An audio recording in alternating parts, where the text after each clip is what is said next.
Hello, my name is Dr. David Allen. I'm a retired cardiac surgeon and a member of the International Cannabinoid Research Society, ICRS. That means I'm a cannabinoid research scientist.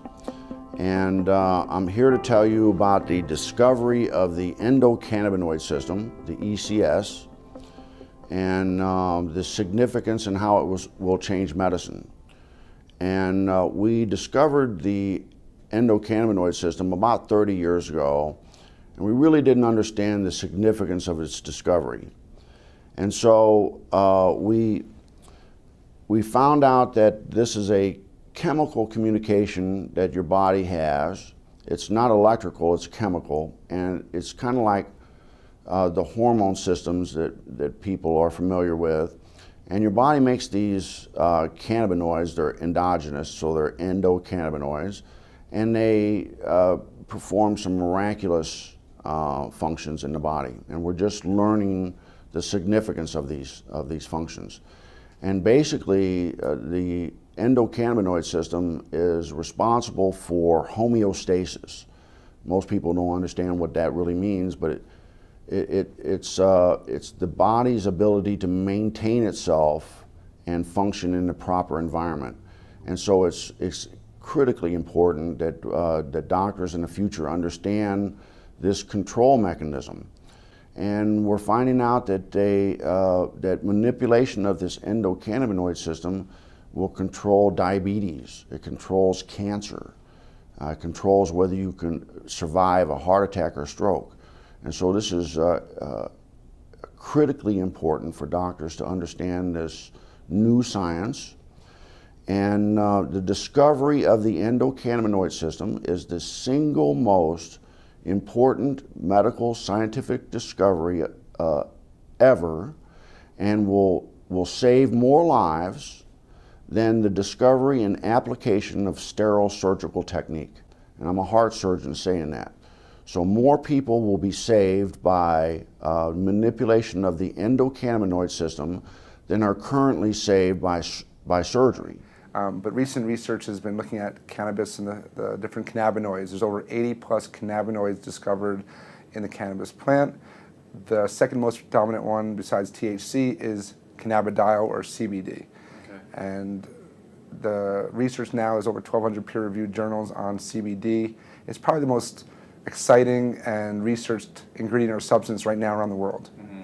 It doesn't have the psychoactive or high that is associated with THC, but it has a tremendous amount of other benefits, including research shows anti-seizure, anti-epileptic, which is why it's gotten a lot of popularity. You do a lot with children with seizure disorders, and they're getting benefits from this plant in a safe, non-toxic way versus all these drugs that typically don't work. Mm-hmm. And there's neuroprotective benefits, so you see a lot with concussions and the NFL. There's a lot of research being done now with chronic traumatic encephalopathy or chronically banging your head a lot. There's anti-anxiety, which is really important. It's the anti-THC of sorts. It calms you down. It helps you manage stress better, which is how I look at it. It's much more as a preventative or daily use substance than just treating disease states. Mm-hmm. And there's immune support. There's it's a huge antioxidant. There's just a tremendous. It's easier sometimes to talk about what it doesn't do than what it does. Dr. Alan Shackelford is a Harvard-trained physician. He's also among a handful of doctors in Colorado who give prescriptions for medical marijuana. From the moment Charlotte entered his office, he knew she was in trouble. While he was just examining her, she had 2 seizures. She'd failed everything. There were no more options for her. Everything had been tried, except cannabis. Here's how scientists think it might work. Marijuana is made up of 2 ingredients. THC, that's the psychoactive part that makes you high, and CBD, also called cannabidiol.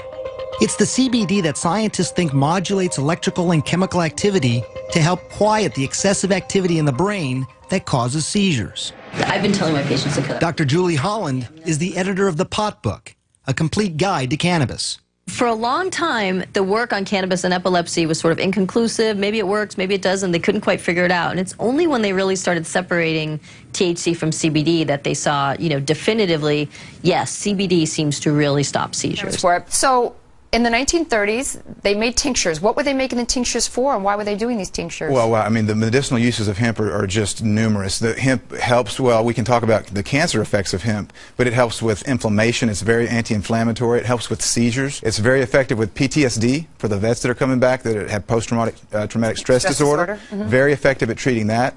It's an anti-inflammatory.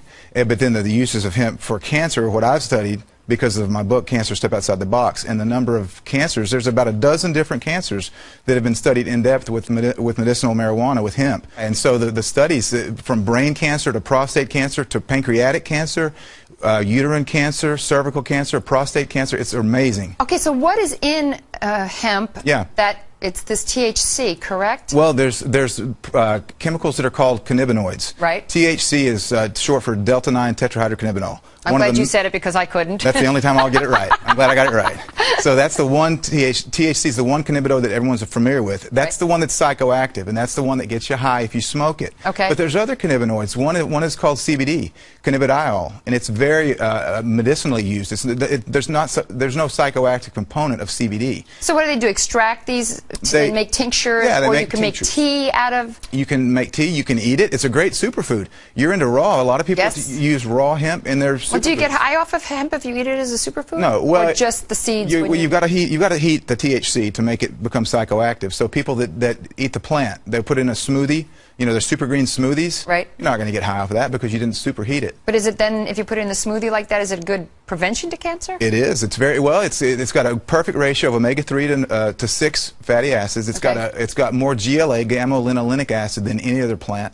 So it's got some really great fats. You're well aware of the importance of good fats in your diet. Yeah. So hemp it's a perfect superfood to eat, but it's also medicinal. I just never understood why hemp had gotten such a bad rap, and now I understand that it was really politically motivated by somebody who owned basically trees and didn't want to be in competition with the hemp to make paper. And yet, throughout the years after that, so many people suffered because of that. Yeah. So I guess it's actually a good thing that people are coming around a little bit. It is. I'm really encouraged about the different legislation in different states that are trying to legalize medicinal hemp, because of the fact that it is so good. It's not just a superfood. It's not just great for industrial uses, as we've mentioned, but it's a really good medicine. Thank you so much for coming on, Ty. I really appreciate you being here. Thank you, Carol.